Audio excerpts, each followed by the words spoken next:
All right, MMT time. Tea time, MMT time, MMT hour. Maybe I'll start, or I'll call it freebie time. Freebie time, freebie time, freebie time. Oh, yeah, freebie time. Anyway, so, and I might have covered this in the past, but it is a theme right now that is starting to kind of blow up online. I've been reading a lot about it, and that is the theme.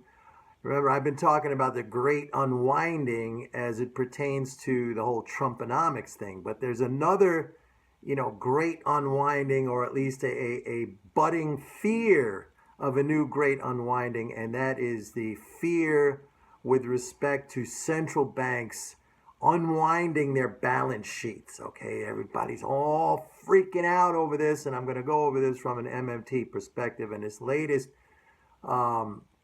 article comes from Bloomberg.com, Bloomberg News. By the way, I find Bloomberg to be one of the most out of paradigm, financial sites that exists. I mean, we definitely know that business and financial sites or television networks like CNBC, they're a joke. I mean, they don't even try to be serious.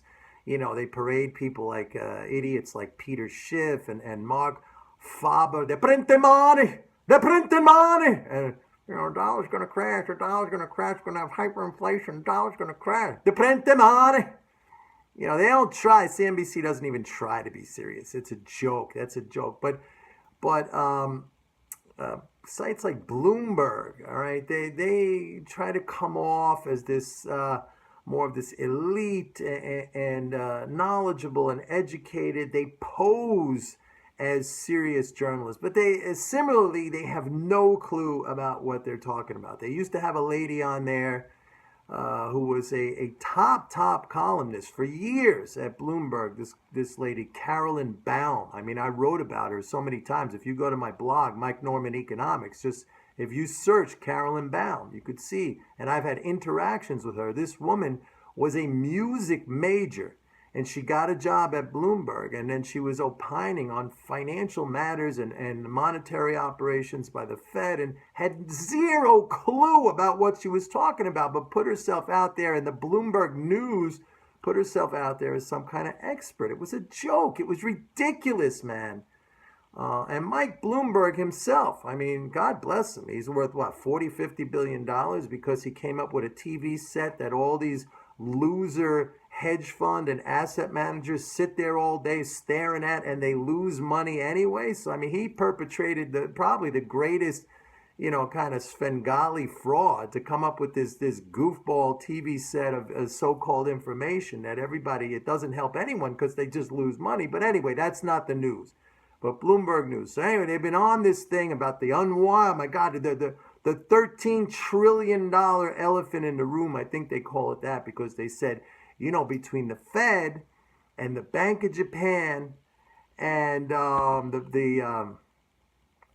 think it was the ECB, their balance sheets come to like 13 trillion, and they're going to start to unwind that pretty soon, right? The Fed has been talking about reducing the size of its balance sheet. Oh my God! So what does that mean?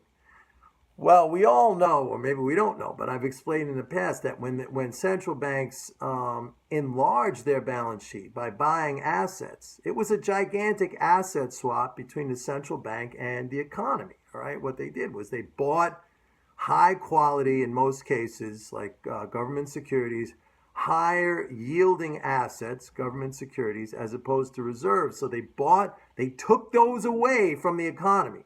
The highest quality collateral, higher paying income generating assets, they took those away in the form of, as a result of their purchases, and they replaced that with very, very low yielding reserves. All right, so they took away this great collateral and high quality assets and stripped the economy of that and replaced it with low yielding reserves that just sit in the banking system. Okay, so I mean, that was why, And you could see it very clearly. You could see the reduction in personal interest income, that over 200 billion in the course of that time. 200 billion. That was literally, people thought, they had the idiots like Schiff and everyone saying, that's money printing. Money for money printing. It's money. It was literally money unprinting. And everybody said, oh, it's going to create hyperinflation and the dollar's going to crash, and the exact opposite happened. They were taking great assets, stripping the economy of that income and those assets, putting in low-yielding reserves. And now everybody's freaking out because they're saying, oh, they're going to be unwinding, right? The great unwinding, reducing. So what are they going to do? They're going to do the opposite. They're going to give back the highest quality collateral and the higher-yielding assets. They're going to put that back in the economy, and they're going to take away the low-yielding, kind of useless crap in the banking system, reserve balances, all right? Which are bank assets, but they're the lowest earning bank assets. Banks want to lend money. They make much more money on loans. There's other investments. So this is what all these, so-called geniuses are freaking out about, that the central banks are going to put back great, high-quality collateral and assets, much higher yielding assets. They're going to put that back in the economy, and they're going to take away the low yielding crap that banks don't even want.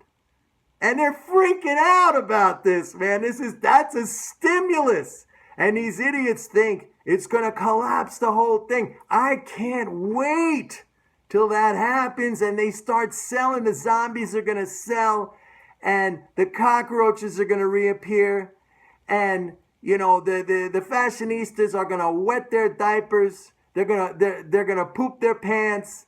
And I'll be standing there with a bushel basket buying up all this cheap stuff. So, that is my gift to you, everybody. That is my gift to you. Freebie time, a freebie time, and a freebie time. MMT hour. See you guys later. Bye-bye.